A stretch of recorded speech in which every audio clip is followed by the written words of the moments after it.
नमस्कार दोस्तों, मैं हूं दीपक। आप सभी का स्वागत है झटपट न्यूज में। दोस्तों, देश दुनिया की तमाम महत्वपूर्ण खबर जानने से पहले आपसे रिक्वेस्ट है, प्लीज वीडियो को लाइक कर दें। दोस्तों, पहली खबर जानते हैं अमेरिका से। ओपन स्काई ट्रीटी से बाहर होगा अमेरिका। ट्रम्प प्रशासन ने ऐलान किया है कि वह ओपन स्काई संधि से बाहर हो रहा है और इसके लिए उसने रूस को जिम्मेवार ठहराया है। इस संधि के तहत 34 अधिक देशों को एक दूसरे के क्षेत्र में हथियारों के बिना निगरानी उड़ाने की अनुमति है। दशकों पहले व्यवस्था परस्पर विश्वास बढ़ाने और संघर्ष को टालने के लिए शुरू की गई थी। अमेरिका का कहना है कि वह इस संधि से बाहर होना चाहता है क्योंकि रूस समझौते का उल्लंघन कर रहा है। दोस्तों, आपको बता दूं, ओपन स्काई ट्रीटी पहली बार जुलाई 1955 में प्रस्तावित तत्कालीन अमेरिकी राष्ट्रपति डी आइजनहोवर ने दिया था। इसके प्रस्तावित अमेरिका और तत्कालीन सोवियत संघ को एक दूसरे के क्षेत्र में हवाई टोही उड़ानों की अनुमति देने की बात कही गई थी। हालांकि मॉस्को ने पहले उस प्रस्ताव को अस्वीकार कर दिया था, लेकिन राष्ट्रपति जॉर्ज A.W. बुश ने मई 1989 में फिर से यह प्रस्ताव दिया और जनवरी 2002 में यह संधि लागू हो गई। दोस्तों, ओपन स्काई ट्रीटी पारदर्शिता को बढ़ाने देने के उद्देश्य से बनाया गया था। अभी 34 देश ने इस पर हस्ताक्षर किए हैं। इस संधि के तहत 1500 से अधिक उड़ाने का संचालन किया गया है, जिसका उद्देश्य सैन्य गतिविधियों के बारे में पारदर्शिता को बढ़ावा देना है और हथियारों के नियंत्रण और अन्य समझौतों की निगरानी करना है। इस संधि में सभी देश अपने सभी क्षेत्रों को निगरानी उड़ानों के लिए उपलब्ध कराने पर सहमत है। फिर भी रूस ने कुछ क्षेत्रों में उड़ानों पर प्रतिबंध लगा दिया है। यही वजह है कि अमेरिका ओपन स्काई ट्रीटी से अलग होने का प्रस्ताव दिया है। अब बढ़ते हैं अगली खबर के लिए। ताइवान को $18 करोड़ के टॉर्पीडो बेचेगा अमेरिका।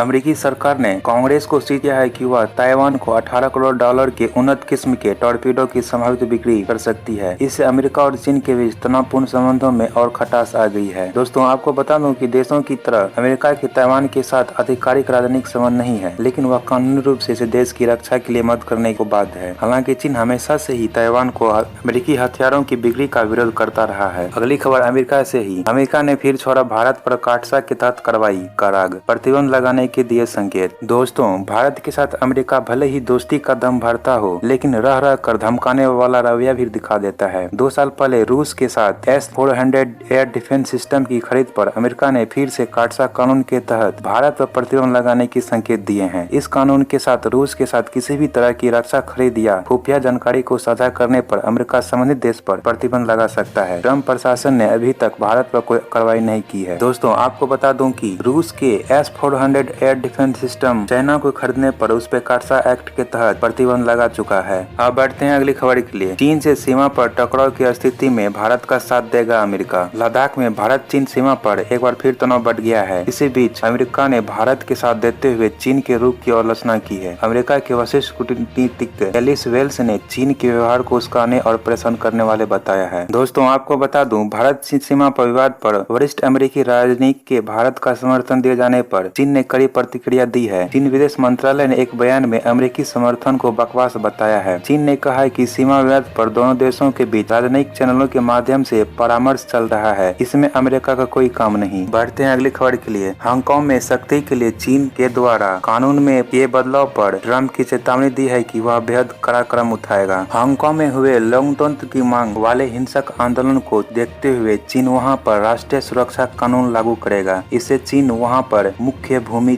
जीतने ही सख्ती से आंदोलन से निपट सकेगा। चीन की ओर से कानून में संशोधन प्रक्रिया की आधिकारिक पुष्टि के बाद अमेरिका के राष्ट्रपति डोनाल्ड ट्रंप ने कड़ी प्रतिक्रिया व्यक्त की है। कहा है कि यदि चीन ने हांगकांग में यह हिम्मत की तो अमेरिका बेहद कड़ी कार्रवाई करेगा। अब खबर पाकिस्तान से। पाकिस्तान सरकार की वेबसाइट पर POK को भारत का हिस्सा बताया। पाकिस्तान सरकार ने कोरोना वायरस की जानकारी देने के लिए एक वेबसाइट बनाई है, जिसमें पाकिस्तान अधिकृत कश्मीरी POK को भारत का हिस्सा बताया है। अभी तक POK पर पाकिस्तान अपना अधिकार जता रहा है और वहां की सुप्रीम कोर्ट ने वहां पर चुनाव कराने जाने का आदेश भी दिया था। इस पर भारत ने कड़ा विरोध दर्ज कराया था। अब सरकारी वेबसाइट पर POK को इमरान सरकार ने भारत का हिस्सा बताया है।